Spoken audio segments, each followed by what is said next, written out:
Degree తర్వాతనే mind maturity ఉంటుందండి knowledge పరంగా. స్కూల్లో కానీ కాలేజీలో కానీ సార్ చెప్పింది చదివేస్తాం మనం.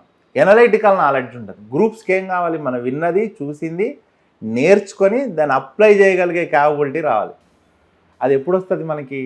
18-20 ఇయర్స్ తర్వాతే మన మైండ్లో వస్తుందండి. అది అప్పుడు వస్తే బెటర్ తప్ప చిన్నప్పటి నుంచే మేము గ్రూప్స్ నేర్పిస్తున్నాం అనేది తప్పు.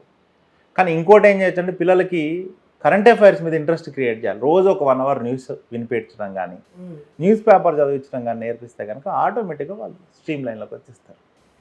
అంటే ఇంట్లో ఉండే అట్మాస్ఫియర్ రోజు జరుగుతున్న డేటా. ఇప్పుడు ఫర్ ఎగ్జాంపుల్ రేవంత్ రెడ్డి గారు గ్లోబల్ సమిట్ పెడతాడు. దాని మీద ఒక ఇంట్రెస్ట్ క్రియేట్ అయితే స్టూడెంట్ చూస్తాడు కదా, ఎంత ఇన్వెస్ట్మెంట్స్ వస్తాయి, ఎక్కడ ఇన్వెస్ట్ చేస్తున్నారు, క్లియర్. సో ఆ తర్వాత ఈ మధ్య క్వాంటమ్ టెక్నాలజీ అని డెవలప్ చేస్తున్నారు. సైన్స్ అండ్ టెక్నాలజీ ఇదంతా.